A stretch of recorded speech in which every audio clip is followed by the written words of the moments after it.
Hi అండి, నమస్తే. Welcome back to my channel. నేను మీ శ్రావణి.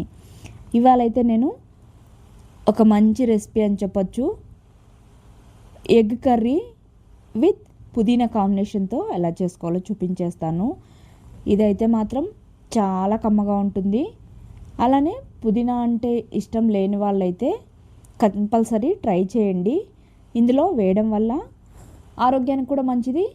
అలానే ఇందులో యాంటీ ఆక్సిడెంట్స్ ఎక్కువగా ఉంటుంది.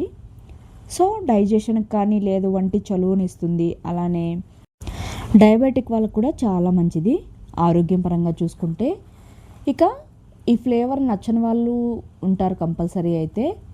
కానీ ఎగ్ కర్రీలో వేయడం వల్ల అయితే చాలా కమ్మగా ఉంటుంది. అస్సలు మనం పుదీనా వేసామా అన్నట్టుగా ఉంటుంది. ఇదైతే కంపల్సరీ ట్రై చేసి చూడండి, మీకే అర్థమవుతుంది టేస్ట్ అనేది. చాలా అంటే చాలా సింపుల్గా అయిపోతుంది. మైల్డ్ స్పైసెస్తో ఫ్రెష్ పుదీనాతో కర్రీ ఎలా చేసుకోవాలో చూసేద్దాం. లేట్ చేయకుండా ముందుగా ప్రాసెస్లోకి అయితే వెళ్ళిపోదాం. ఇక్కడ ఒక బౌల్లో వాటర్ తీసుకొని అందులో కొద్దిగా ఉప్పు కానీ సాల్ట్ కానీ వేసేసుకొని ఎగ్గునైతే ఉడికించుకోవాలి.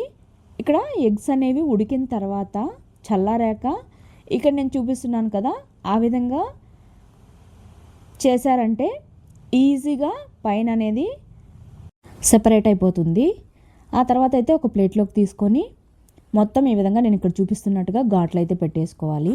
ఈ విధంగా చేయడం వల్ల ఎగ్ అనేది మంచిగా పులుసులో ఉడికినప్పుడు లోపల వరకు అనేది కర్రీ మంచిగా అబ్జర్వ్ చేసుకుంటుంది ఎగ్ అనేది, కాబట్టి టేస్ట్ కూడా బాగుంటుంది.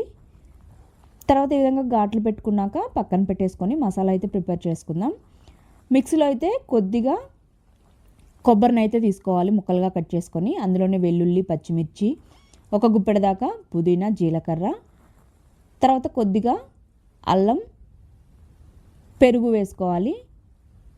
వేసుకున్న తర్వాత జీడిపప్పులు కూడా కొద్దిగా వేసుకొని మెత్తగా ఈ విధంగా మిక్సీ పట్టేసుకోవాలి.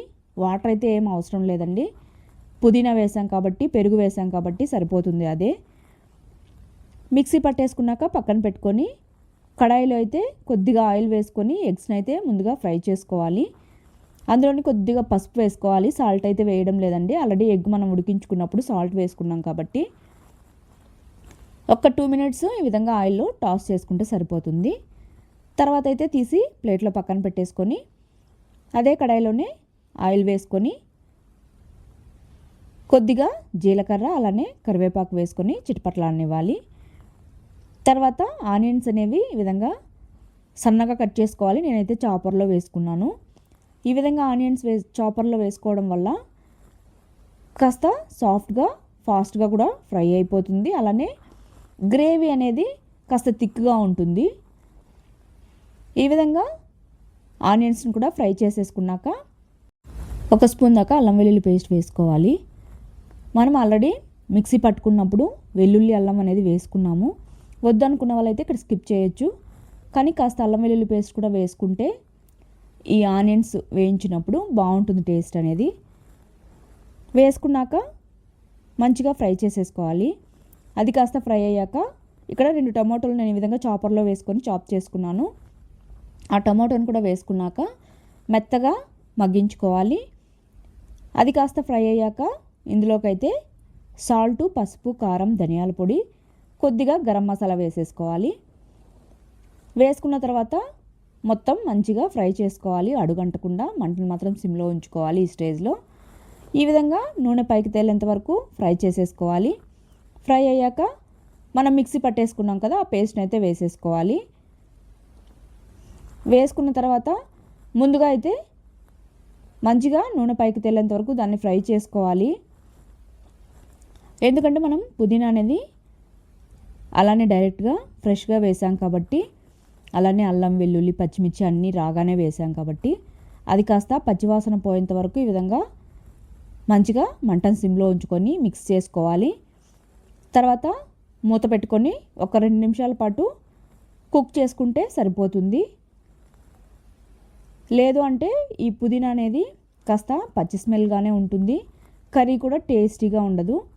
ఈ విధంగా నూనె పైకి తేలేంత వరకు ఫ్రై చేసుకున్నాక వాటర్ అనేవి అడ్జస్ట్ చేసుకోండి.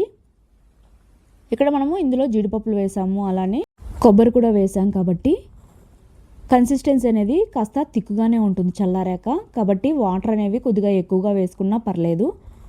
వాటర్ వేసుకున్నాక ఒక 2 నిమిషాల పాటు మూత పెట్టుకొని ఉడికించుకోవాలి. అది కాస్త ఈ విధంగా ఉడుకుతున్నప్పుడు ఇందులోకైతే ఎగ్స్ వేసేసుకొని ఒకసారి మిక్స్ చేసుకొని మళ్ళీ ఒక 2 నిమిషాల పాటు మూత పెట్టుకొని కుక్ చేసుకోవాలి. ఎందుకంటే ఎగ్లు అనేవి పులుసులో కొద్దిగా ఉడికితేనే బాగుంటుంది టేస్ట్ అనేది.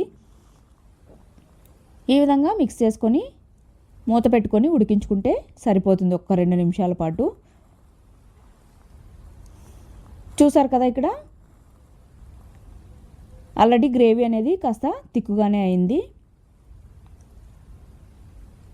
ఒకసారి మిక్స్ చేసేసుకొని చివరిగా అయితే కొద్దిగా నెయ్యి వేసుకొని సర్వ్ చేసుకుంటే చాలా బాగుంటుంది.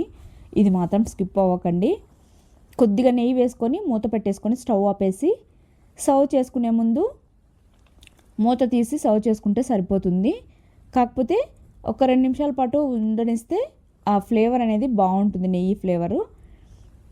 అంతే అండి, చాలా సింపుల్గా అయిపోయింది కదా, టేస్టీగా కూడా ఉంటుంది. తప్పకుండా ట్రై చేయండి, అస్సలు మిస్ అవ్వద్దు. నచ్చినట్టయితే సబ్స్క్రైబ్ చేసేసుకోండి. Bye, thank you for watching.